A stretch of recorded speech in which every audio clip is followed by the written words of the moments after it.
Recently, the UFC has been making a series of cuts, and this week another 9 fighters have been released by the UFC. The list of fighters released includes KB Buller, Anthony Bursak, Jurgen De Castro, Elon Cruz, Bartosz Fabinski, Jordan Griffin, Justin Kiss, Oscar Pichota, and Luke Sanders. All fighters listed are coming off 2 or more consecutive losses.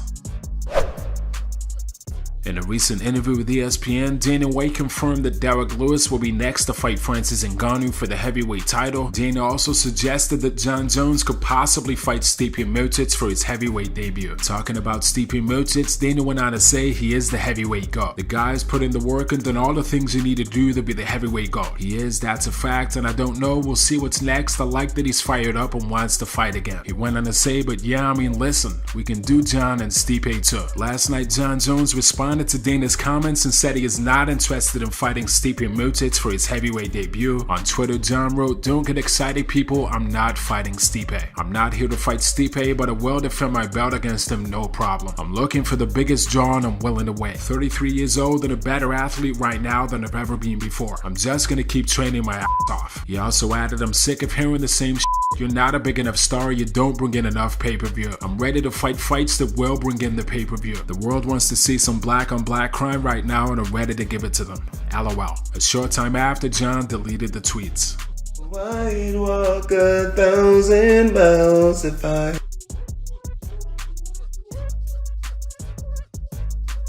So, I just passed my background check and I'm able to legally buy firearms again. You guys have no idea how excited I am. It feels good to be out of trouble and on the right path and just doing my doggone thing in life. And time to buy a new safe. Paulo Costa vs. Cannonier is set to headline UFC's event on August 21st. Derek Brunson vs. Darren Till is almost finalized for UFC Fight Night on August 14th. This week, Derek Brunson posted a video which shows his teammate making fun of Darren Till's Scouse accent. Darren Till reacted to the footage saying, "Who is this joker making a mockery out of the Scouse accent? I'm gonna f him up now."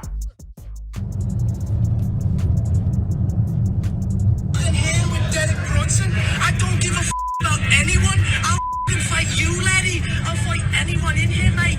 Nobody gives a f***. You know who else? F***ing Derek Brunson, he's a bum. I'll tell you, he comes to me, I'll punch a fucking You heard this, man. You heard this, man. Henry Cejudo speaks on the importance of having a chip on your shoulder and how this can actually motivate you to be more successful. What's up, everybody? King Triple C here. You guys welcome to this episode of Motivational Monday, brought to you by yours truly, the Triple C Mindset. You guys make sure to go get your Triple C Mindset at Fanatic Wrestling. Let's get straight to it. The word that comes to mind today is having a chip on your shoulder and how important that stuff is. Having a chip on your shoulder, it could be something that you have or that you don't have, but you're motivated by. And I think sometimes through defeat or through loss or through motivation is how you create that chip on your shoulder, but how is it that you view it? Because having a chip on your shoulder should be a motivator that's going to allow you to think, how is it that I can find the edge in whatever it is that I'm doing? I'm going to give you guys a prime example. When I lost to Demetrius Johnson, to me, it was more about not being the best in the world. And because of that reason, I had that chip on my shoulder. So I knew that I was going to be pushed every single day because I hate number 2. You guys want to be successful, be motivated by that chip on your shoulder. Michael Chandler begins cutting weight ahead of his lightweight title fight with Charles Oliveira at UFC 262.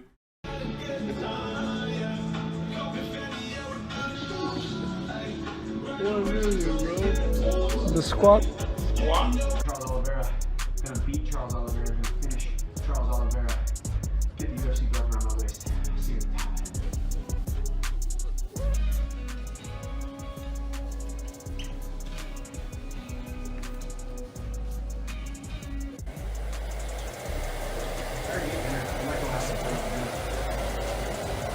Hey. Weight's coming off.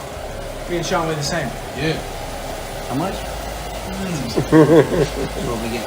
9? Shane Burgos speaks ahead of his upcoming fight with Edson Barboza at UFC 262. Burgos also reveals he had to pull out of his fight back in January due to injuries and the contraction of COVID-19.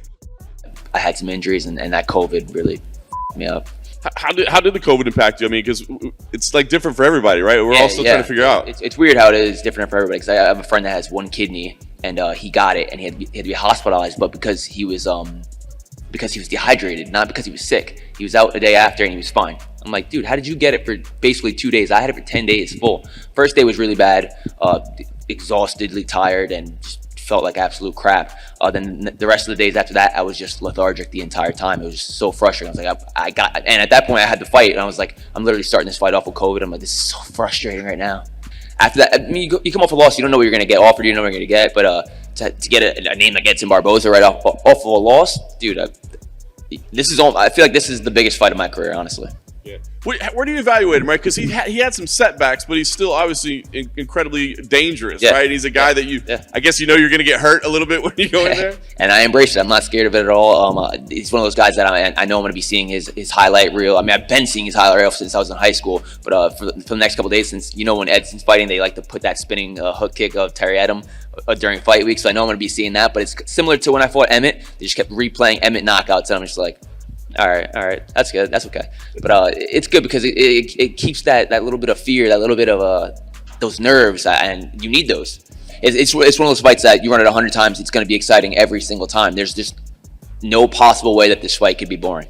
Every time I win, I feel like I've had some good wins in UFC, but I need that statement-making win, and to do that over someone like Edson Barboza, who is a legend in the sport. He's definitely going to be a Hall of Famer. This is the one. This is the one for me. Gunnar Nelson releases footage of him grappling with world-famous strongman Hafthor Bjornsson, who is also known for his role as the Mountain in the Game of Thrones.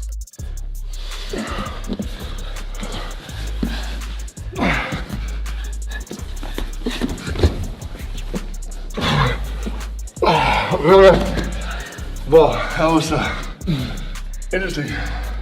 Like in this position, what he's gonna do now? I have a tight grip here. Squeeze it.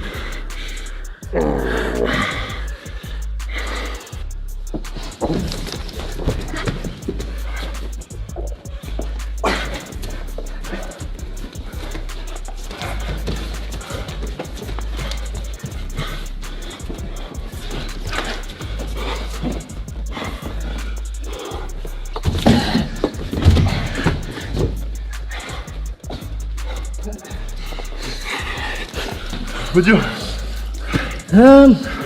You're quite strong. What surprised me, because